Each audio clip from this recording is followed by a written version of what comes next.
ورحمة الله وبركاته. الحمد لله رب العالمين،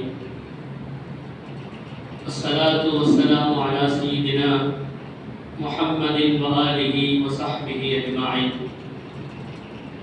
أما بعد، فقد قال الله تعالى في محكم التنزيل والفرقان العظيم: أعوذ بالله من الشيطان الرجيم، بسم الله الرحمن الرحيم.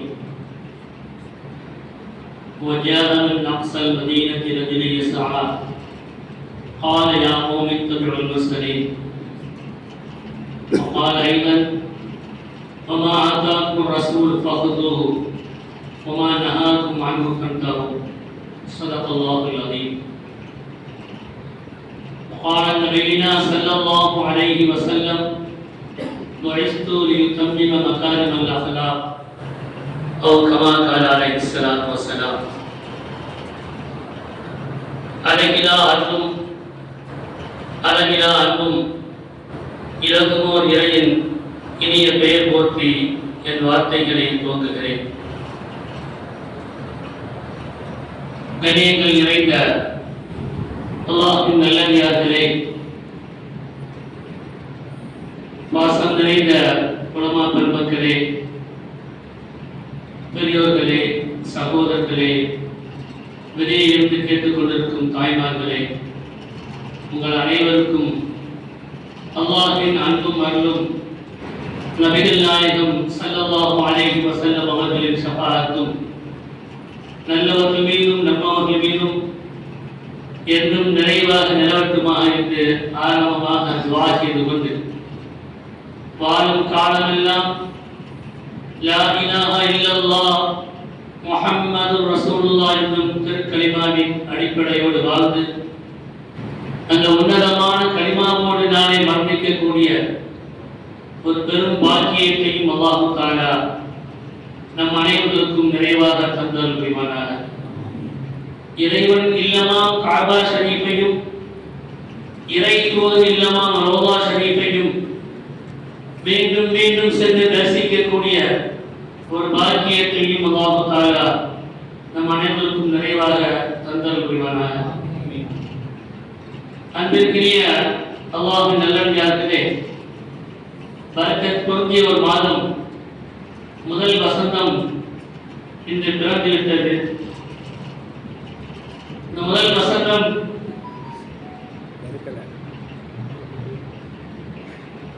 வசந்தம் பிறந்ததின் காரணமாக அல்லாஹ் தஆலா நம் வாழ்வில் எல்லா நிலைகளிலும் பரக்கத் செய்வானாக.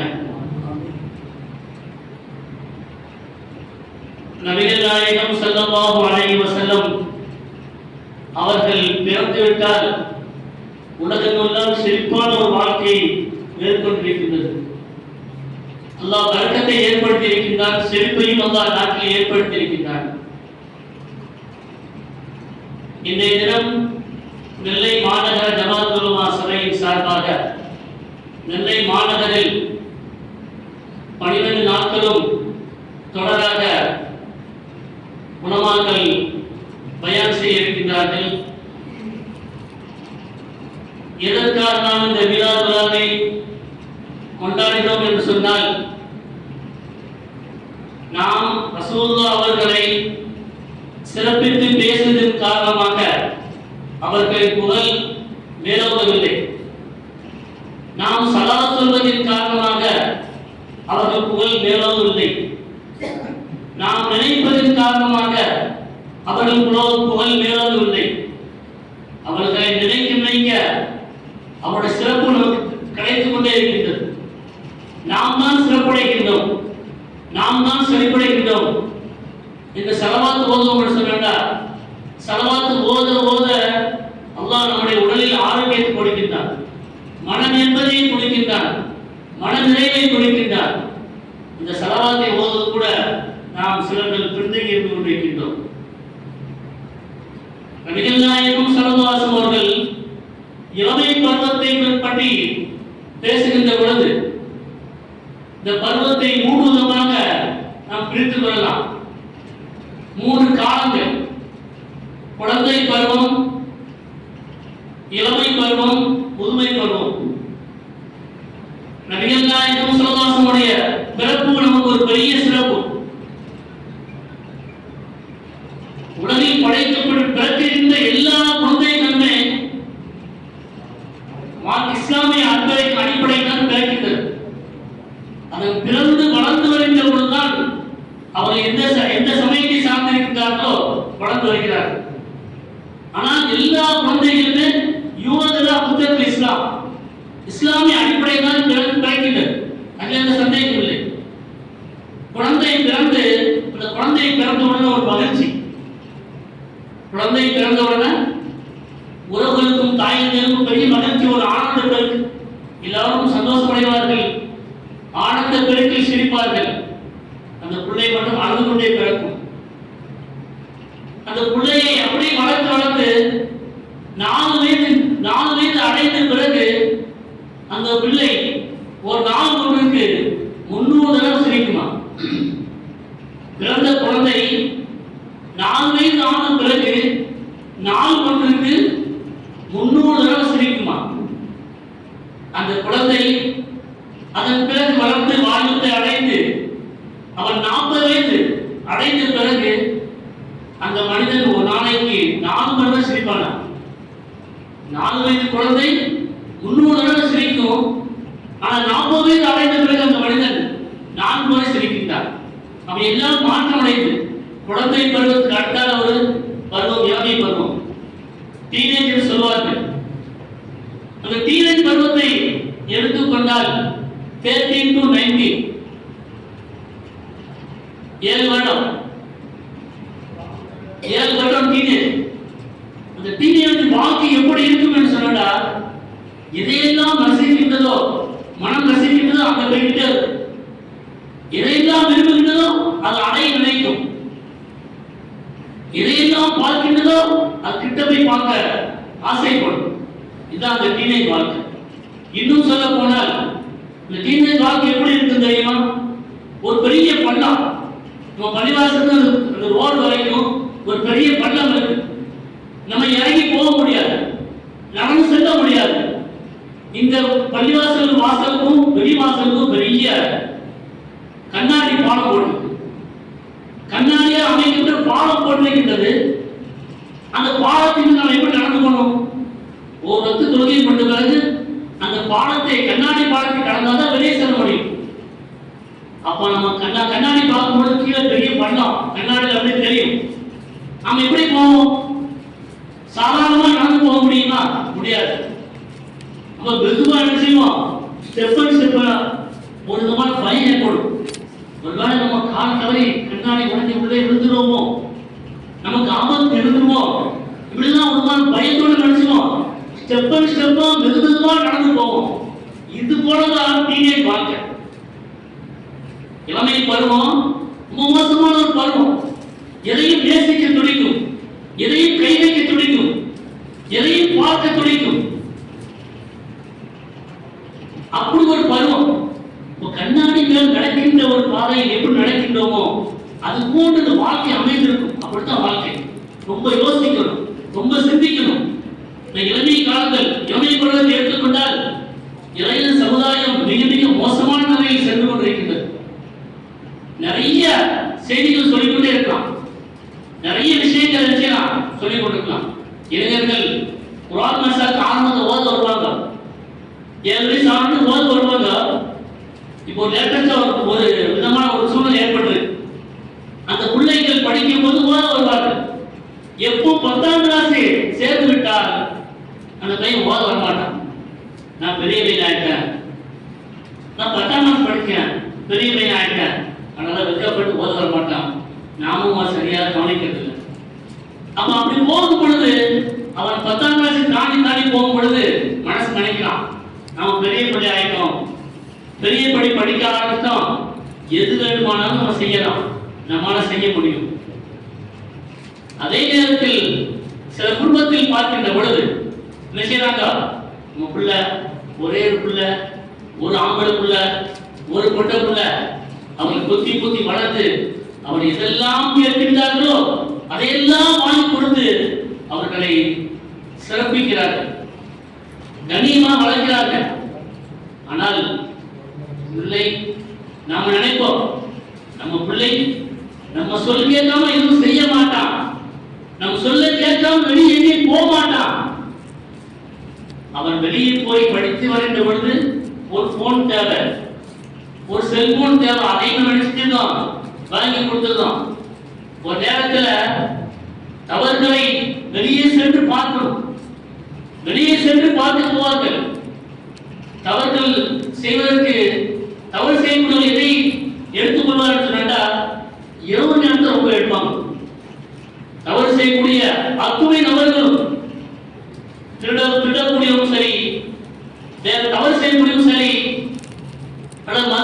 மதுவை நாடி போறவனும் சரி, மாதுவை நாடி போறவனும் சரி, இப்படி எல்லா நிலைகளிலும் அந்த இளைய சமுதாயம் அவங்க இரவை தேர்ந்தெடுப்பார்கள், பகல்ல செய்ய மாட்டாங்க. இருள் நேரத்தில் எல்லா தவறை செய்வதற்கு அவர் உணர்ந்திருக்கும், அவர் பொருத்தமாக அமைந்திருக்கிறது காலம். அப்ப அப்படி செய்துட்டு இருப்பாங்க. அப்படி நினைச்சா அப்படி எல்லாம் சென்று சென்று வெளியே சென்று பார்க்கக்கூடிய தவறுகளை, அந்த காட்சிகளை எல்லாம் இன்னும் கைக்குள்ளே அடக்கி விட்டோம். வீட்டில் வச்சு பார்க்கிறோம். உள்ள ஆன்லைன் கிளாஸ் ஏதோ படிச்சுட்டு போட்டு நல்லா படிக்கிறதுக்கான தனியாக உள்ள உட்காந்து படிக்க சொல்லி ஒரு ரூபாய் கொடுத்து வச்சிருவாங்க. ஆனால் அந்த பிள்ளை மௌனமா உட்காந்து உண்மையிலே ஆன்லைன் கிளாஸை படிக்குதா, அந்த ஆன்லைன்ல ஆளுநரோடு பேசிட்டு இருக்கா, இதெல்லாம் நம்ம நினைக்க மாட்டான், கொஞ்சம் சிந்திக்கவே மாட்டான். நாம சொல்லுவோம் அன்பினுடைய உச்சக்கட்டமாக, பாசத்தின் உச்சக்கட்டமாக, நேசத்தின் உச்சக்கட்டமாக சொல்லுவான். சரி, என் பிள்ளை அப்படி செய்ய மாட்டாங்க, நீ நினைக்கமா இல்லை, இல்லைங்க நேற்று நான் அந்த இடத்துல பார்த்தேன், உங்க பையனை போட வேண்டாம் அப்படின்னு சொன்னாலும் கூட அந்த பெற்றோர்கள் அவர் மனம் ஏற்றுக்கொள்ளார். நீங்க சொல்ற மாதிரி அது அல்ல. என் பிள்ளை நான் அப்படி வளர்க்கிறேன், என் பிள்ளை நான் அப்படி வளர்க்கிறேன், ரொம்ப கண்ணியமா வளர்த்துருக்கேன் சார், ரொம்ப அழகா வளர்த்துருக்கேன். நம்ம நிச்சயமா சொல்லிட்டு போயிருவோம், ரொம்ப வற்புறுத்த சொல்ல மாட்டோம். அன்னைக்கு காலம் அப்படிதான் போய்கிட்டு அவங்க உள்ளுக்குள்ளே வச்சு நம்ம இரவு சாப்பிட்ட பிறகு என்ன செய்யறாங்க அப்படின்னு யாராவது பார்க்கிறோமா, யாராவது கேட்கிறோமா, ரொம்ப குறைவு. இரவு நேரத்துல சாப்பிட்ட ரூமுக்குள்ள உட்கார்ந்து செய்யறாங்க. சில பிள்ளைகள் வரணுமே பார்க்கின்றார்கள், வரணுமே செய்கிறார்கள் தவறுகளை.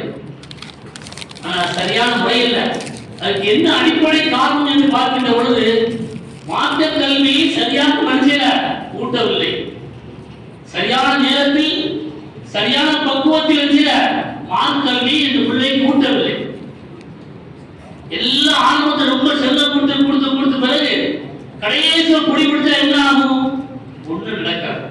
ஒரு கடத்துல வெளியேறுவோம், நம்மளை நிறுத்திடுவோம், நம்ம ஒண்ணும் செய்ய முடியாது. ஆரம்பத்திலேயே அல்லாஹ்வுடைய அன்பையும் நபிகள் நாயகம் ஸல்லல்லாஹு அலைஹி வஸல்லம் சுன்னத்தான வழிமுறைகளையும் ஒவ்வொரு காலகட்டத்திலும் ஒவ்வொரு செயல்முறைகளிலும் சொல்லி சொல்லி வளர்க்கின்ற பொழுது அந்த பிள்ளை நல்ல பண்புள்ள பிள்ளையாக ஒரு மான் வளர்த்து வாய்ப்பு கொடுப்பாங்க. அல்லாஹ் ஆக்கி வைப்பான். நம்ம துஆ செய்யணும் பிள்ளைகளுக்காக. இன்னைக்கு நிறைய பார்க்கலாம். இன்னைக்கு புதுசா வெளியே யாரை பிடிக்க வேண்டிய தேவையில்லை, வெளியே பிள்ளையை பார்க்க வேண்டிய தேவையில்லை, வெளியே பிள்ளையை காதலிக்க வேண்டிய தேவையில்லை. எல்லாம் ஆன்லைன்ல பிடிச்சி பேஸ்புக் பிடிச்சி புதுசா ஒரு ஆள் வந்தா உடனே லிங்க் கொடுத்து அவங்க பேசுறாங்க. சமீபத்தில் ஒரு செய்தியை பார்த்தேன். ஒரு மாணவர், ஒரு வசதியுள்ள ஒரு மாணவர், பணக்காரர், அவர் இந்த மாதிரி ஒரு வீட்டில் போய் ஒரு பிள்ளையோட ஒரு பெண்ணோட தொடர்பு வைத்தார். அந்த பெண்ணு பேசி பேசி பேசி ஒரு கட்டத்துல அந்த பெண் தன்னை நிர்வாணமாக போட்டா கொடுத்து அவன் அனுப்பிட்டார். நல்லா இருக்கா, நீ ரசிக்கியா என்னை பார்த்து கீழே ஒரு வாசல். உடனே அவன் நினைச்சுனா அவனும் அதே மாதிரி போட்டோ அனுப்புறான். அந்த பெண்ணை அனுப்பிட்டு பார்த்து ரசிக்கியா கேட்ட பிறகு பதிலுக்கு அவனும் அதே போன்று போட்டோ வீடியோ எடுத்து அப்படியே அனுப்பினான். அந்த போட்டோவை அந்த பெண் எடுத்து வச்சுக்கிட்டு சில நாட்கள் கிடைத்த பிறகு அவனுக்கு அடுத்த ஒரு போன், நீ வசமா என்ன மாட்டிக்கிட்ட, அழகா போட்டோ அழகா இருந்துச்சு, நான் ரொம்ப லைக் பண்ணேன், நல்லா இருந்துச்சு, இப்ப நான் இதை சமூக தலைவர் தளத்தை விட போறேன், எனக்கு 2 லட்சம் ரூபாய் வேணும், தந்தா நான் விட மாட்டேன், இல்லாட்டா விட்டுருவேன். பாத்தீங்களா? ஒரு சின்ன ஆசை மோகத்தின் காரணமாக, சபல புத்தியின் காரணமாக அவன் என்ன பண்ணான்? நம்ம ஆம்பளை பணக்கார கண்ணியமான வீடு, கண்ணியமா இருந்துட்டு இருக்கோம், வாழ்ந்துட்டு இருக்கோம், அக்கா அம்மா பெரிய சிறப்பா இருக்காங்க, பெரிய கண்ணியமா வாழ்ந்துட்டு இருக்காங்க. இந்த நேரத்தில் இப்படி போட்டா வெளியே சென்றால் நமக்கும் குடும்பத்துக்கும் பெரிய பிரச்சனை வரும், அவமானம் வரும், கேவலம் வரும் என்று நினைத்துக் கொண்டு அந்த பெண்ணு கேட்ட தொகையை கொடுத்து அந்த போட்டா எடுத்து வாங்கிட்டான். எவ்வளவு பரிதாபம் பார்த்தீங்களா? நிலைக்கு என்ன காரணம்? இன்னைக்கு நமக்கு சில செய்திகள் வந்து யார்கிட்டயுமே கேட்க வேண்டிய தேவையில்லை. நாம என்ன நினைக்கின்றோமோ, இளைஞர்களுடைய சமுதாயம் தான் என்ன நினைக்கின்றோமோ, இதை செய்ய நாடுகின்றோமோ அதை அப்படி செய்கிறோம். அது நல்லதா கெட்டதா, அது சரியா வருமா தவறா வருமா, அதனால விளைவு ஏற்படுமா அல்லது விளைவு ஏற்படாதா, நம்ம மாட்டிக்கிட்டோம் மாட்டிக்க மாட்டோமா, இது எதையுமே சிந்திக்க தெரியாது, எதையும் சிந்திப்பதில்லை. ஏண்ட காசு இருக்கு, ஏண்ட பணம் இருக்கு, நான் பெரிய லெவலில் இருந்துட்டு இருக்கேன், என்ன வேணா என்னால செய்ய முடியும் அப்படின்னு சொல்லிட்டு இருக்காங்க. நிகழ்நாயகம் ஸல்லல்லாஹு அவர்கள் 7 வயது பாலகனா இருக்கின்ற பொழுது அவருடைய பெரிய அபூ தாலிப் அவர்கள் தன் கூட அப்படி கடையில் கடை சென்றார். செல்கின்ற பொழுது கடை வீதியில் அப்படியே அந்த காட்சிகளை அபூ தாலிப் அவர்கள் பார்த்துக் கொண்டார்கள். இரவல் ரசூலுல்லாஹ் அவர்கள் பார்த்துக் கொண்டிருந்தார்கள்.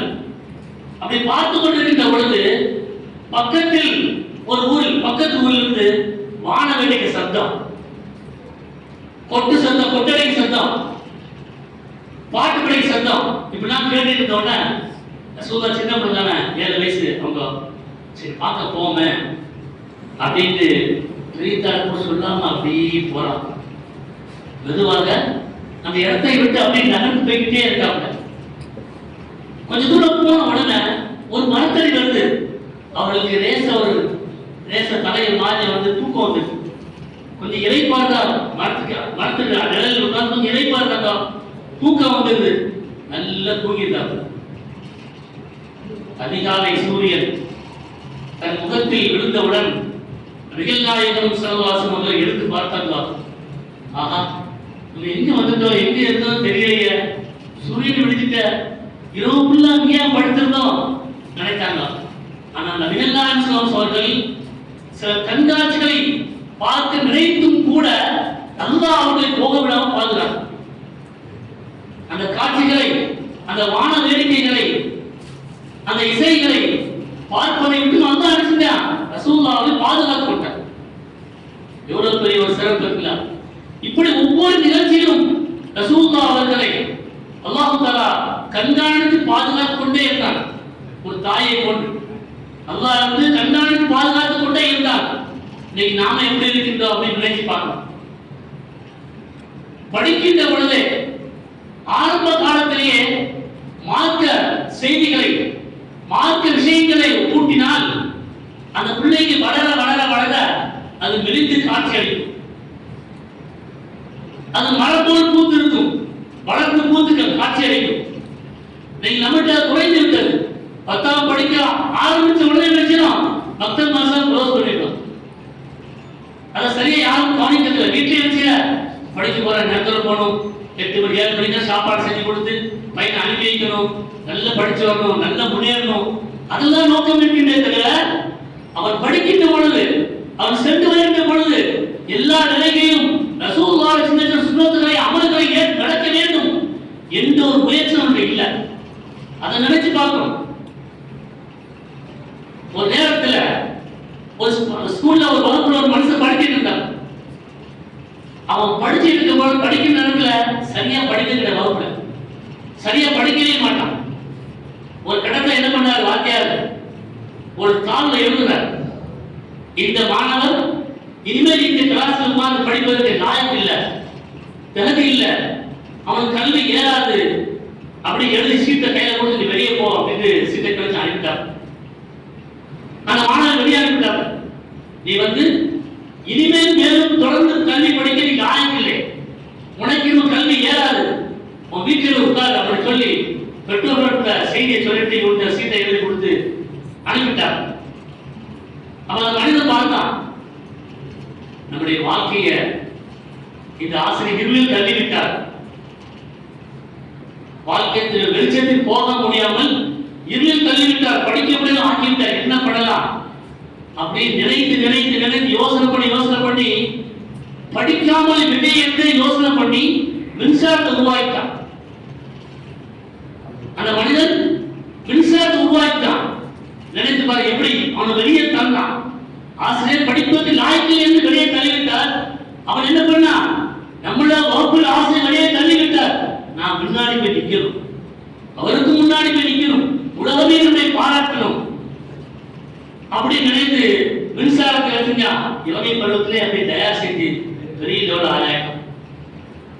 அவங்க தாமஸ் ஆல்வா எடிசன்.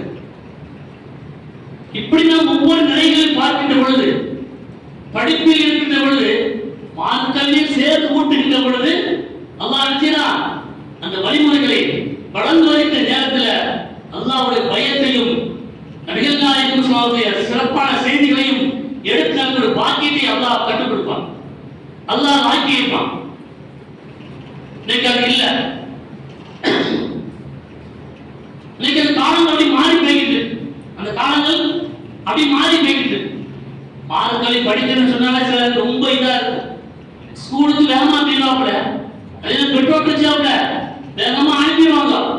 மார்க்களை படிக்க மனுஷாக்கு அனுப்பும் பொழுது சில பிள்ளைகள் சரியா கூட முகத்தை கழிக்க மாட்டாப்புல, சரியா கூட ஆடை அணிந்திருக்க மாட்டாப்புல, பெட்ரோல் சரியா கூட படுத்து வச்சிருக்க மாட்டாப்புல, அப்படியே அனுப்பி வச்சுட்டாப்புல. அப்படியே அனுப்பி வைக்கிறாங்க. நினைத்து பார்க்க வேண்டும். நபிகள் நாயகம் ஸல்லல்லாஹு அலைஹி அவர்கள் தொழுகைக்கு போகும் பொழுது நல்ல ஆடை அணிவித்துக் கொள்ளுங்கள். ஒவ்வொரு பக்தரும் தொழுகைக்கு செல்லும் பொழுது நல்ல ஆடையை அணிந்து கொள்ளுங்கள். சிலர்கள் தொழுகையை கண்ட தொழுவாங்க, அவங்க எப்படி இருக்காங்களோ அப்படியே தொழுவாங்க. ஒரு சார் வேலை பார்த்துருப்பாங்க, அந்த அது கூட தொழுவுங்கிறாங்க. நம்ம தொழுகைக்கு நினைச்சணும் ஒரு ஆடையை தயார் பண்ண வைக்கணும், தொழுகைக்காக ஒரு ஆடையை தயார் பண்ண வைக்கணும். அதான் சுன்னத்தான வழிமுறை. நம்ம ஒவ்வொரு ஜும்மாவும் நினைச்சணும் கட்டாயம் பிடிக்கணும், கட்டாயம் பிடிக்கணும் ஜும்மா, அது சுன்னத். அவன் இருக்கிற நல்ல ஆடைகளை பிடிச்சுக்கணும் நினைச்சணும். ஜும்மா வந்து ஏழைகளுக்கு மிஸ்கின்களும் பெருநாட்டு ரசூலா சொல்றாங்க. அப்ப அந்த அடிப்படையில் நினைச்சணும் புத்தாடை அணிந்து நினைச்சணும் வரணும்.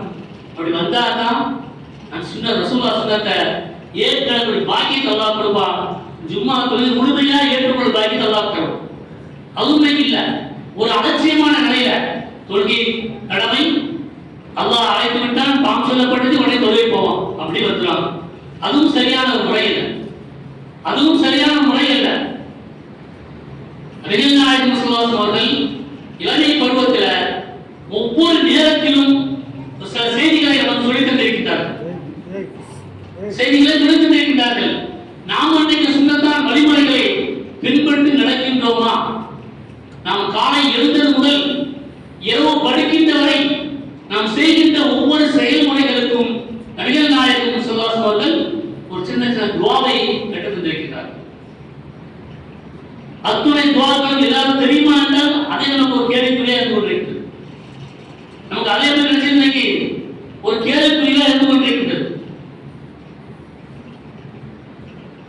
ஏபிஜே அப்துல் கலாம் அவர்கள் பெரிய விஞ்ஞானி. அவர் படிக்கின்ற பொழுது ரொம்ப திறமையா படிப்பார், ரொம்ப அறிவு, ஆரம்பத்தில் ரொம்ப அறிவு. ஏன்னா முஸ்லீம். அவர் வகுப்புல ஒரு பிராமிஸ் பையன் உட்கார்ந்துட்டார். அவருக்கு அப்துல் கலாமோட ரொம்ப தொடர்பு, ரொம்ப நட்பு. ரெண்டு பேரும் நிறைய ஓரமா உட்கார்ந்து பாடத்தை சரியா படிச்சுட்டு இருப்பாங்க. இந்த காட்சியை வகுப்பாசிரியர் பார்த்து கொண்டே இருக்கிறார், ஒவ்வொரு நாளும் பார்த்து கொண்டே இருக்கிறார். அவருக்கு ஒரு பொறாமை, பிராமிஸ் நல்லா படிப்பான், இவரு நல்லா படிக்கிறார்.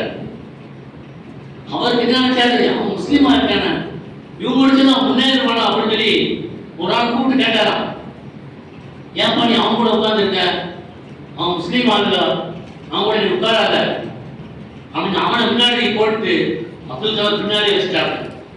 அது மாதிரி அவர் நினைச்சாரு, சரி நம்மள ஒரு பராமப்பட்டு இப்படி நம்மளை தனிமையில கடைசி ஆக்கிட்டார், நம்ம முன்னேறணும். நம்மளை தனியா ஆக்கிட்டார், வகுப்புல கடைசி ஒதுக்கி தள்ளிட்டாப்ல, நாம முன்னேறி வரணும்.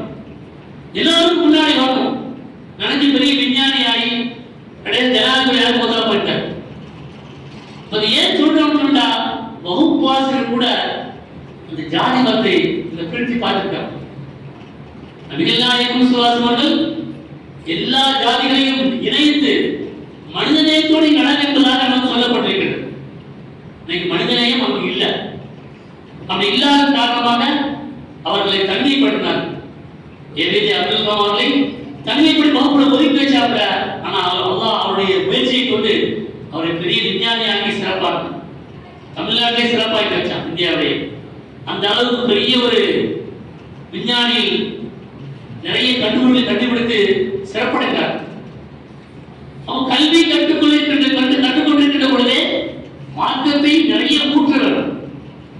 வெளியே செல்கின்ற பொழுது பிஸ்மில்லாஹி தவக்கல்து அலல்லாஹ் லா ஹவ்ல வலா குவத்த இல்லா பில்லாஹ் அப்படின்னு ஆரம்பத்தை பிள்ளைக்கு சொல்லிக் கொடுக்கணும். எத்தனை வீட்டில் சொல்லிக் கொடுக்குறோம் பாருங்க? இல்லை. நம்ம எத்தனை வீட்டில் சொல்லிக் கொடுக்க பார்த்தா ரொம்ப குறைவு. அப்படி சொல்லி கொடுத்து பிஸ்மில்லாஹி தவக்கல்து அலல்லாஹ் அல்லாஹ்வுடைய பாதம் நல்லபடி போய் வாப்பா நீ அமானல்லா அப்படி சொல்லிக்கிட்ட பொழுது அல்லாஹ் அதை கேட்கின்றான். அந்த துஆவை கபூலாக்கி அப்படி நல்லபடி ஆக்கி வைக்கின்றான். அந்த பிள்ளை மனசையும் தவறான செய்திகளை விட்டும் தவறான பேச்சுகளை விட்டும் அல்லாஹ் பாதுகாக்க அதுவும் அமைதி வருது. அதெல்லாம் இல்லாமல் தான் இன்னைக்கு சமுதாயத்தில் நிறைய பிரச்சனைகள், நிறைய சீரழிவுகள் ஓடிக்கொண்டிருக்கின்றன. அப்ப அடிப்படையில் மார்க்களை ஊட்டப்படவில்லை. தான் மெயின் காரணம். 2000 வரைக்கும் 2000 காலம் வரைக்கும் தலாக் வார்த்தை ரொம்ப குறைவா இருந்துச்சு. நம்ம வீட்டுல யாராவது சும்மா ஜமாசுக்கு தலாக்குனா கூட எல்லாம் பேசுவான் பெரியவங்க தான். சொல்லாதப்பா அது பாவம் அல்லாஹ் அரசு நடுங்கும் அப்படின்னு சொன்னாங்க. நமக்கு ரொம்ப ரேர், நம்ம காலத்துல ரொம்ப ரேரா இருந்துச்சு. அந்த தலாக் வார்த்தை எப்பமாச்சு ஒரு இடத்துல செய்தி கேள்விப்படுவோம். இன்னைக்கு நேர் மாற்றமாகி தலாக் என்ற வார்த்தை மங்கி போய் கொலா அதிகமாயிட்டு ஏன் நினைச்சுட்டா தாய்மார்களை கவனிச்சு கேட்கணும். என்ன பண்றாங்க இன்னைக்கு? இதுக்கு என்ன காரணம்னு பார்க்கின்ற பொழுது ஒரு வீட்டுல பிள்ளைக்கு திருமணம் செய்ய நாடுகிறோம். திருமணத்திற்காக ஆண் பிள்ளைக்கு பெண் பிள்ளைக்கு வரம் பார்க்கிறோம். ஒரு பெண் பிள்ளைக்கு வரம் பார்த்தாச்சு, நிச்சயம் பண்ணியாச்சு. பெரியவர்களாம் சேர்ந்து நல்ல ஆலோசனை பண்ணி பேசி நிச்சயம் பண்ணிட்டாங்க. நிச்சயம் பண்ண பிறகு என்ன பண்ணாங்கன்றா, அவருடைய தாய்ந்தேர்கள் கண்ணியமாக இருந்தாலும் கூட அவரை சுற்றியுள்ளவர்கள் சகோதரர்கள், சகோதரி பிள்ளைகள், சாச்சா பிள்ளைகள், மாமா பிள்ளைகள் எல்லாம் சேர்ந்து நினைச்சாங்க. அந்த மாப்பிள்ளைகளுடைய போன் நம்பர் வாங்கி இந்த பிள்ளைகளை கொடுக்குறாங்க. சரியா பேசிக்கிறீங்களா? அதான் நிச்சயம் பண்ணியாச்சுக்கோ, இப்போ பேச கூடும் சொல்லி 2 பேரையும் பேச வைக்கிறாங்க. 2 பேரையும் பேச வச்சு மகிழ்ச்சி கொண்டாட ஆகும். நபிகள் நாயகம் ஸல்லல்லாஹு அலைஹி வஸல்லம் சொல்லுகின்ற பொழுது நிச்சயம் பண்ண நினைச்சாது 2 பேரும் உறவு கிடையாது. எப்போ உறவு தெரியுமா? மாப்பிள்ளை வந்து கபில் தூணிக்காக என்று எப்போ சொல்லப்படுகின்றதோ அப்பதான் பெண் எனக்கு ஹலால். அதுவரை உனக்கு ஹராம் தான், பேசவே கூடாது. இப்ப என்ன ஆகுது? பேசி பேசி பேசி அந்த திருமணத்துக்கு குடும்பத்தை போய்விட்டது. நிக்கா முடிஞ்ச மாமாக்கெல்லாம் வெளியே போன உடனே பேசுவாங்க, மேடைக்கு கூட்டுக்காங்க. பெண்ணை மாப்பிள்ளை மேடைக்கு கூட்டுவாங்க. மாப்பிள்ளை பெண்ணை கை பிடிச்சா கூட்டு வருவார். அங்கேயே பேச ஆரம்பிச்சிடும். அவங்க எவ்வளவு நாட்கள் போன பேசிருக்கா என்பதை நம்ம அங்கேயே பார்த்துக்கலாம், மேடையில பார்த்துக்கலாம். பாத்தியா, அதான் தாய் மாமா, அதான் எங்க சாச்சா, அதான் பெரியத்தா, இது என் ஃப்ரெண்டு, எல்லாம் அங்கே சொல்லப்படும். இப்ப நான் என்ன உறவு காட்டுன்னு சொல்லுவேன். நம்ம ஒரு ஆளையும் என்னுடைய உறவு குடும்பத்தில் சொல்லுவேன் பசங்கிட்ட, இந்த பாப்பா நான் நிக்கா பேசியாச்சு, தயவு செய்து நினைச்சியாக நீ போன்ல பேசாத. ஒவ்வொரு மனிதனுக்கும் முதல்வர் ஒன்று இருந்து கொண்டிருக்கிறது. அது சிறப்பாக உனக்கு அமைய வேண்டுமா என்றால் நீ போன்ல பேசாது, ரசிக்காது, நல்ல பேச அல்ல. ஆனால் நினைச்சா இன்னைக்கு இங்க பேசி முடித்த உடனே மாப்பிள்ளை என்ன பண்றான், அழகான ஒரு செல்போனை அந்த பெண்ணை இருக்கோ இல்லையோ நல்ல செல்போன் வாங்கி கொடுத்தாப்புல. வாங்கி கொடுத்த 2 பேரும் பேசிக்கிட்டு இருக்காப்புல. ஒரு நடந்த சம்பவத்தை நான் சொல்றேன். நான் பணிபுரிந்த வழக்குல முன்னாள் நடந்த சம்பவம் அப்படி சொன்னேன். அந்த மாப்பிள்ளை வெளிநாடு இருந்தாரு. நிச்சயம் பண்ண ஊருக்கு வந்து 25,000 செல்போனை வாங்கி கொடுத்தாரு கண்டிப்பா. பேசிக்கிட்டே இருந்தா ரெண்டு பேரும் பேசி இருந்தாங்க. திருமணம் நிச்சயிக்கப்பட்டு பத்திரிகையும் அடிச்சாச்சு. பத்திரிகை அடிச்சு அடுத்த வாரம் திருமணம். எல்லோருக்கும் பத்திரிகை பரிமாறியாச்சு. எல்லாரும் கொடுத்தாச்சு, அழைப்பு கொடுத்தாச்சு. பத்திரிகை வந்து எல்லாருக்கும் அழைப்பு கொடுத்தாச்சு. அடுத்த வாரம் திருமணம். இந்த வாரம் ஞாயிற்றுக்கிழமை நான் வீட்டில் இருந்த அந்த அம்மா அழுதுக்குள்ள வந்தாங்க. மாப்பிள்ளைய அம்மா. நான் பார்த்தவன பயந்துட்டேன். ஏமா அழுது வாரி, என்ன காரணம்? அசத்து என் மகன் கல்யாணம் பண்ண மாட்டேன்னு சொல்றான். என்னங்க சொல்றீங்க? பத்திரிக்கை அடிச்சு எல்லாருக்கும் கொடுத்தாச்சு, எல்லாத்துக்கும் அழைப்பு கொடுத்தாச்சு, கல்யாணம் பண்ணிக்க மாட்டேன்னு சொன்னா நீ வேணா முடிச்சுக்க, நான் முடிக்க மாட்டேன் அப்படின்னு சுத்தரா பேச வெளியே போயிட்டா. அசத்து என்ன செய்யும்? என்ன காரணங்க? ஏன் கல்யாணம் பண்ணிக்க மாட்டான்னு சொன்னேன் சொல்லுங்க அப்படின்னு கேள்வி கேட்டு சொல்ல மாட்டேன். எனக்கு சொன்னாதானே புரியும், அவனை பேச முடியும். மாப்பிள்ளை எனக்கு தெரியும். இல்ல சத்து போனை பேசிட்டே இருந்தான். பேசி எல்லாத்தையும் பேசி முடிச்சுட்டான். தன் வாழ்க்கையிலும் என்னெல்லாம் பேசுறது இருந்து கொண்டிருக்கிறதோ அத்துணை செய்திகளும் பேசி முடிச்சுட்டான். இது பேசுறதுக்கு ஒண்ணு இல்லை. ஏதோ சொல்லி பேசி உத்திரிட்டம் போய் இப்படி பேசுறத கூட என்ன நடக்க தெரியுமா? முதல்ல ரெண்டு பேருக்கு மத்தியில் கண்ணியம் பேரும், ரெண்டு பேர் மத்தியில் உள்ள மரியாதை பேரும். நீ வாடா, என்ன இருக்க, நீ என்கிட்ட பேசு, நீ ஏன் இவ்வளவு நேரமாச்சு என்ன பேசாம இருக்க? இப்படிலாம் பேச்சு ஓடும் பொழுது இப்படி பேசி கடைசி உள்ள வந்து என்ன நடக்கும்? அந்த குடும்பத்து பேரு மரியாதை பேரும். அப்ப நாய் முதல்ல உள்ள போனவன் என்ன நடக்கும்? அந்த காலம் எப்படி இருந்துச்சு? மிக இனிமையான முறையில் அழகா இருந்துச்சு. இப்ப இருக்கும் மாப்பிள்ளையே கொண்டு எப்படி உட்காருமா, உட்கார அப்படியே ஒருமையிலே பேசி விட்டுறாரு. அப்ப நான் சொல்லுவேன், யாரும் நிச்சயம் பண்ண பிறகு நிச்சயம் நீங்க பேசாதீங்க. அது பெரும் பாவம் கூட. இந்த பத்திங்களா என்னாச்சு? பேசி திருமணம் முடிக்காமலே தலாக்காயிடுச்சு. கிடைச்சது போய் கல்யாணம் முடிக்கல. பெரிய பிரச்சனை ஆயிட்டு. எல்லா வருஷமும் கல்யாணம் முடிக்கல. என்ன காரணம்? எல்லாம் செல்போன் தான் காரணம். செல்போன்ல நினைச்சணும் நம்ம எல்லாம் வச்சிருக்கோம், நல்லதுக்கு பயன்படுத்தணும், நல்ல செய்தி எடுத்துக்கணும். ஆனா இன்னைக்கு ஒரு நேரத்துல ஆரம்ப காலத்துல இருந்தும் எல்லாருடைய டிவி இருக்கும், கம்ப்யூட்டர் நெட்லாம் வந்த பிறகு கூட தவறான செய்திகள் பார்க்கணும், உள்ள நோண்டி பார்க்கணும் நிறைய பேர் தெரியாது. இப்படிலாம் உள்ள போகணும். இன்னைக்கு அப்படி இல்லை, சும்மா அடிச்சாலே தானா வந்து வருது. சும்மா எதையாவது பார்க்கணும், பேஸ்புக்ல போனாலே தவறான காட்சிகள் தானா வந்துட்டு தவிர தானா வந்துட்டு. இதை நான் நினைச்சோம், என்னடா இது சின்ன பிள்ளைல பார்க்கணும் என்ன நடக்கும், சமுதாயம் எங்க போய்கிட்டு இருக்கு.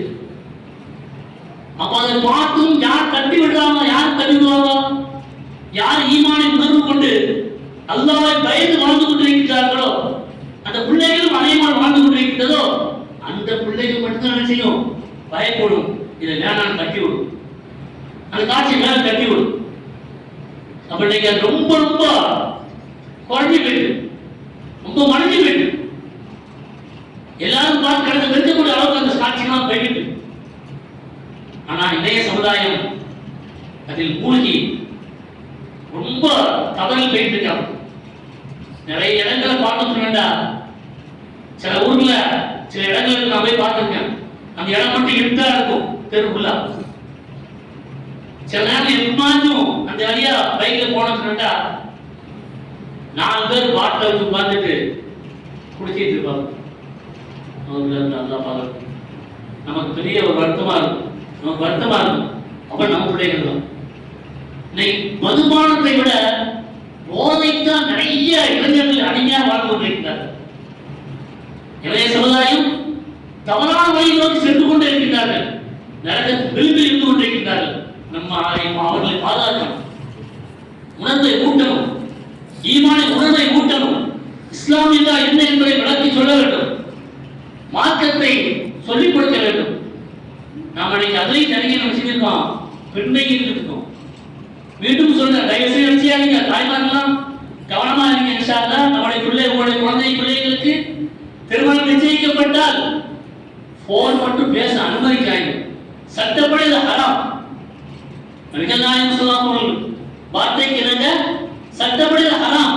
எப்போ ஈஜாப் நடக்கின்றதோ மனைவி மகனை ஒப்புக்கொண்டு என்று கணவன் எப்போ சொல்றானோ அப்பந்தான் அந்த பெண் ஹலால். உங்களால பேச முடியும் தவிர அது அல்லாம நிச்சயத்திற்கு பிறகு நாம் பேசிக்கொண்டே இருந்தோம்னு சொன்னாண்டா அது தவறான வழிக்கு கொண்டு செல்லும். அது பாவம், அது பெரிய ஹராம். நினைக்க வேண்டும், அல்லாஹ்வை பயந்து நம்முடைய ஈமானை வளப்படுத்த வேண்டும். அவ்வாறு நட்பு வைக்கிறான் இளைஞை. இளைஞர்கள் நட்பு வைக்கின்றார்கள். அந்த நட்பு எப்படி இருக்கின்றது நினைக்கணும். உதாரணமாக நம்ம பள்ளிக்கு சில ஆள் சொல்லுவோம், இது கரெக்டா 50 ரூபா ஒரு தெரிவது, ஒரு நாள் கூட தொழில் விட மாட்டாரு, இவ்வளோ கஷ்டத்திலையும் முடியாத சூழ்நிலை கூட ஃபஜ்ர் கூட கரெக்டா வந்தாப்புல, ஈமான் கொண்டவர், ஈமான் பெரிய உள்ள படைச்சிருக்காரு, ஈமான் கூட நிறைய இருக்கு, இப்படிதான் பேசுவாங்க. இப்ப நான் கேட்கிறேன், நாம போய் நான் நிறைய தொழுவதுக்கு இருக்கேன், ஒரு பெரியார் போய் எனக்கு நிறைய ஈமான் இருக்கேன், நான் டெய்லி தொழுவ வாழேன் அப்படின்னு சொன்னா என்ன நினைப்பாங்க? வேற மாதிரி நினைப்பாங்க. அப்படிதானே? அப்ப நம்முடைய ஈமான் எப்படி நிறைய இருக்கு என்பதை நம்முடைய வழிமுறைகளை நம்முடைய நடைமுறை எடுத்து காட்டணும். ஒரு மனிதனுக்கு அட்டாக் வந்துட்டு அது ஒரு நோய் வந்துட்டு டாக்டரை கூட்டு போறோம், சார் எப்படியாச்சும் என்னோட தந்தையை பாதுகாத்துக்கொள்ளுங்க, எப்படியா காப்பாற்றுறோம், இல்லை ரொம்ப சீரியஸ் தான் இருக்கு, அவருக்கு பிளட்ல சுகர் கலந்துட்டு பிளட்ல அது கலந்துட்டு இப்படிலாம் சொல்றாங்க, எப்படியாச்சும் கவனிச்சு பாருங்க அப்படிலாம் நினைச்சிடும். நம்ம சிந்தனை எப்படி இருக்கும்? இப்படியாச்சும் நம்ம தந்தை நம்முடைய உறவை பாதுகாக்கணும், காப்பாற்றணும், மூத்தா பேர் கூட நம்ம என்ன தானே. ஆனா அதே டாக்டர் சொல்லணும், எப்படி சொல்லணும் தெரியுமா? இந்த மனிதனுக்கு ஈமான் நிறைய ரத்தத்தில் கலந்துட்டு, ஈமான் நிறைய ரத்தத்தில் கலந்து ஓடிக்கிட்டு இருக்கு அப்படின்னு எந்த டாக்டர் சொல்லுவாங்களா? ஒரு ஹாஜியார், எனக்கு உறவுக்காரர் ஒருவர் கொழும்புல பாம்பு சொல்லிட்டு இருந்தாரு. அந்த வேற ஒரு நாள் 10 ஊருக்கு வந்தாங்க. உடம்புலாம் சரியில்லாமல் இருக்கின்ற பொழுது ரமலான் துறை 3 அன்று திடீர்னு எனக்கு போன் வச்சு, மாமாவுக்கு உடம்பு சரியில்லை, ஒரு மாதிரியா இருக்கு, நீங்க ஹாஸ்பிட்டல் கூட்டு போயிட்டு வாங்க அப்படின்னு நான் பைக்ல கூட்டு போனேன். ஹாஸ்பிட்டல் போன உடனே அவர் பார்த்து எனக்கு தனியா கூப்பிட்டாரு டாக்டர். யார் உங்களுக்கு சொந்தமா? ஆமா, எனக்கு மாமா தான், அவங்க அட்டாக் ஆரம்பிச்சிருக்கு, சீக்கிரமா நீங்க பெரிய டாக்டர் காசு கொண்டு போகலாம். என்னங்க சொல்றீங்க? இஃப்தார் முடிஞ்சு தொழுகைக்கு போகணும், இந்த நிலைமை இப்படி இருக்கு, என்ன செய்ய சொல்லி இந்த செய்தி அவருக்கு தெரிஞ்சு போச்சு. அவங்க பெரிய ஹாஜியார், பெரிய இவாதா, ஒரு தொழில் விட மாட்டோம், தகஜத்தை விட மாட்டோம், மாமா தகஜத்தை விட மாட்டாங்க. இந்த செய்தி தெரிஞ்சு நான் உள்ள போன அழுதுட்டு இருக்காங்க பெட்ல உட்காந்து. அப்ப நான் சொன்னேன், ஏன் மாமா அழுகுறீங்க, ஏன் இப்படி அழுதுறீங்க, இது இன்னும் செய்தா ரொம்ப அதிகமா இருக்குதா அப்படின்னு பயந்து கேட்டேன். சொல்ல மாட்டேங்கல அப்படியே உட்காந்து அழுதுட்டு இருக்காங்க. சில நேரத்துக்கு பிறகு சொன்னாங்க, டாக்டர் சொன்னாரு, உங்களுக்கு நிலைமையா இருக்கு, நோம்பு குடிக்க கூடாது, நீங்க ரமலான் மாசம் நோம்பு குடிக்காதீங்க இருந்தாங்க. என்ன பார்த்து டாக்டர் நோம்பு குடிக்க கூடாது சொல்லிட்டாங்க. என் வாழ்க்கையை நினைத்திருந்த காலத்தில் இருந்து இதுவரை ஒரு நோம்பு கூட விட்டதில்லையே, டாக்டர் இப்படி சொல்லிட்டாப்லையே, அதை நினைச்சு அழுதுதான் அப்படி சொன்னாங்க. எனக்கு ஒண்ணு ஓடல, உண்மையை நடந்த சம்பவம். மாமா அப்படிலாம் வரல, மார்க்கெட்ல அனுமதி இருக்கு, அல்லாவே நம்ம அனுமதி கொடுத்திருக்க நோன்பை விடுவதற்கு, உங்களுக்கு நோன்பு பிடிக்க தேவையில்லை. இப்போது உடம்பை நீங்க பார்க்கணும், எப்படி நோன்பு கட்டாய கடமை பரலோ கட்டாய கடமையும் அதே போன்று உடலை பார்த்து கட்டாய கடமை. ஒண்ணும் பிரச்சனை மாமா, நீங்க என்ன செய்யாதீங்க, அழுவாதீங்க, நோன்பை விட்டு பின்னாடி கலா செய்திக்கலாம். ஏன் லைஃப் இது வரைக்கும் நோன்பு விட்டதே கிடையாது, எப்படி நோன்பு விட முடியும்?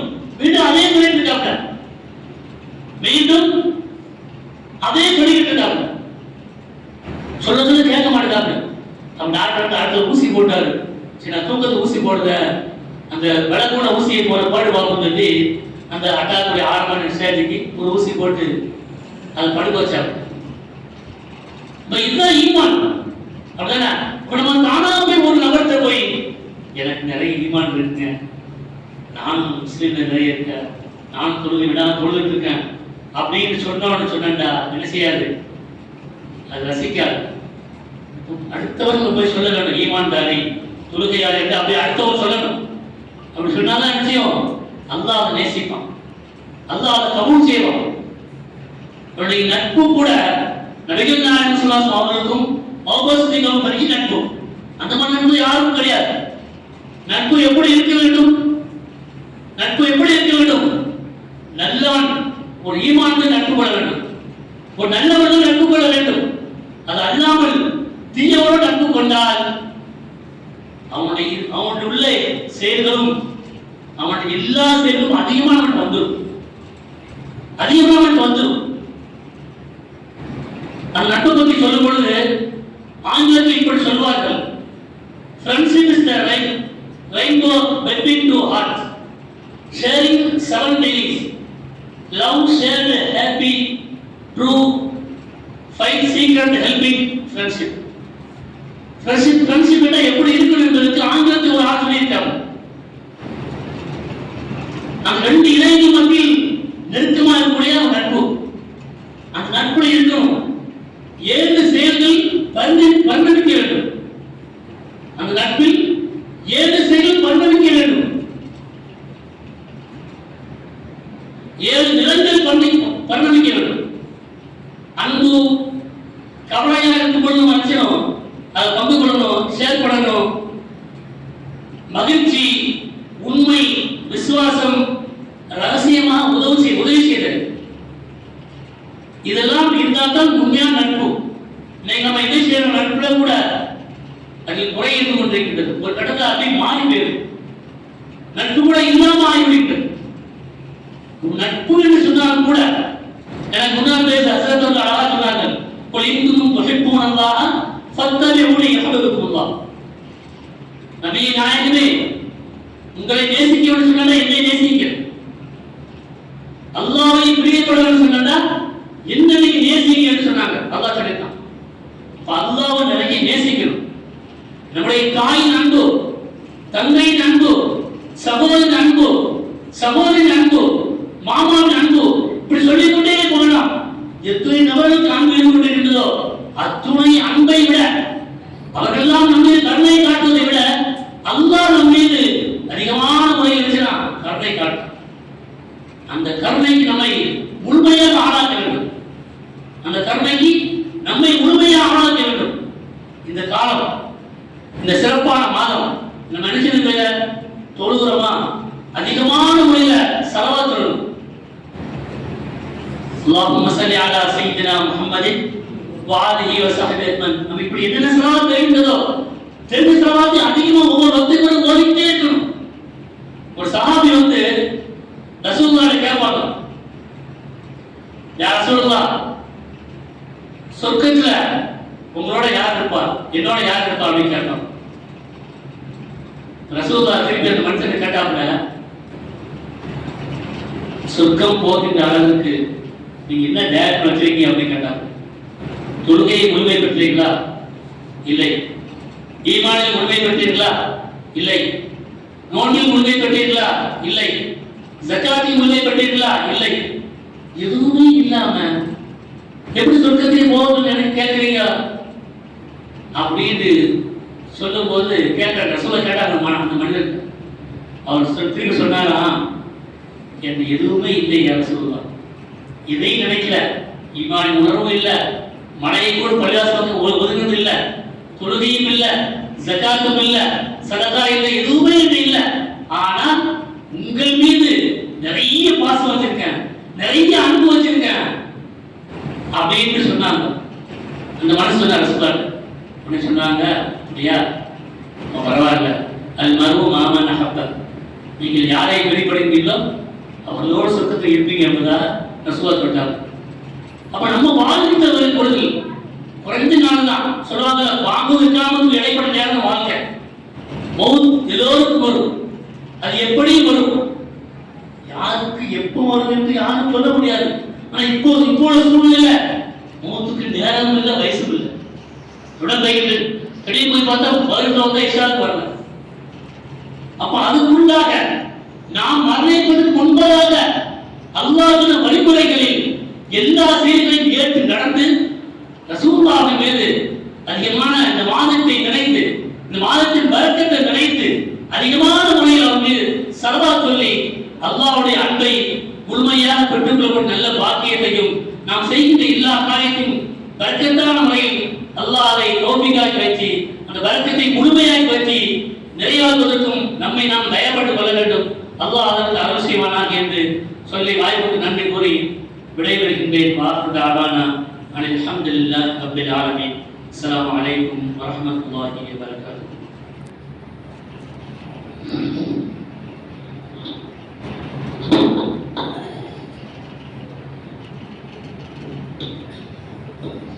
அஸ்ஸலாமு அலைக்கும் வரஹ்மத்துல்லாஹி தஆலா வபரகாத்துஹு. கண்ணியமிக்க அல்லாஹ்வின் நல்லடியார்களே, அல்லாஹ்வுடைய மிகப்பெரும் கிருபையினால் நெல்லை மாநகர புறநகர ஜமாத்துல் மாசபையின் சார்பாக நபிகள் நாயகம் ஸல்லல்லாஹு அலைஹி வஸல்லம் அவர்கள் பிறந்த ரபியுல் அவ்வல் மாதத்தை முன்னிட்டு பிறை 1 முதல் 12 வரை நமது மாநகரத்துக்கு உட்பட்ட இது போன்ற ஒவ்வொரு பள்ளிவாசல்களிலும் வழக்கமாக தொடர்பையால் நடத்தப்பட்டு வருகிறது. அந்த அடிப்படையிலே எல்லா வருடங்களும் முதலாக இந்த காண்மியான் ஜும்மா பள்ளிவாசலிலிருந்து தான் ஆரம்பமாகும். அதற்கு ஏற்ப இந்த வருடமும் அல்லாஹ்வுடைய கிருபையினால் இங்கிருந்து ஆரம்பமாக இருக்கிறது. இந்த ஆரம்ப நிகழ்ச்சிக்கு முதல் நாள் நிகழ்ச்சிக்கு சிறப்பறையாக நமது மாநகர புறநகர ஜமாத்துல் சபையினுடைய துணைத் தலைவர் மௌலானா மௌலவி முத்துவப்பா ஹஜரத் அவர்கள் இவ்வளவு நேரம் நமக்கு மத்தியிலே நபிகள் நாயகம் ஸல்லல்லாஹு அலைஹி வஸல்லம் அவருடைய இளமை காலத்தை பற்றி மிக அழகாக சொன்னார்கள். நபி ஸல்லல்லாஹு அலைஹி வஸல்லம் அவருடைய இளமை காலத்தை பற்றி ஒரு சில செய்திகள் சொன்னாலும் கூட அதிகமாக நம்ம காலத்தில் வாழக்கூடிய இளைஞர்களுடைய அந்த செய்திகள் தான் நம்முடைய பயான்களில் மிக அதிகமாக காணப்பட்டது. அல்லாஹ் ரப்பல் ஆலமீன் அவர்கள் எதை சொன்னார்களோ அதை ஏற்று நடக்கக்கூடிய தௌஃபீக் அல்லாஹ் நம் அனைவருக்கும் தந்தருள்வானாக. இந்த நிகழ்ச்சியிலே துவக்கமாக கிராத் ஓதி துவக்கிய மாணவர்களுக்கும் சிறப்புரையாற்றிய ரஹ்மான் பேட்டை ஃபக்துர் ரஹ்மான் புதுக்கல்லூருடைய துணை முதல்வர் சமத ஹஜரத் அவர்களுக்கும் சிறப்புரையாற்றிய முத்துவப்பா ஹஜரத் அவர்களுக்கும் வந்திருக்கக்கூடிய உலமா பெருமக்களுக்கும் கலந்து கொண்ட இந்த ஜமாத்தை சார்ந்தவர்களுக்கும் இந்த நிகழ்ச்சி அருமையாக ஏற்பாடு செய்திருக்கக்கூடிய இந்த ஜமாத்தினுடைய இமாம் மௌலானா மௌலவி கோதர ஹஜரத் அவர்களுக்கும் அவர்களோடு இணைந்து இந்த ஜமாத்தில் இருக்கக்கூடிய பெரியவர்கள், நிர்வாகர்கள், முக்கியஸ்தர்களுக்கும் நீங்கள் மாநகர ஜமாத்துல் சபையின் சார்பாக மனமார்ந்த நன்றியை தெரிவித்துக் கொள்கிறோம். ஜஸாக்குமுல்லாஹு கைரன் ஃபித்தாரின். அல்லாஹ் தஆலா உங்களுக்கு இந்த உலகத்திலும் மறு உலகத்திலும் நீங்கள் செய்திருக்கக்கூடிய இந்த உபகாரத்திற்கு மிகப்பெரிய நற்புதை தந்தருவானாக. ஆமீன் ஆமீன் யா ரப்பல் ஆலமீன். வாஹிரு தஅவாஹும் வல்ஹம்துலில்லாஹி ரப்பில் ஆலமீன். இன்ஷா அல்லாஹ்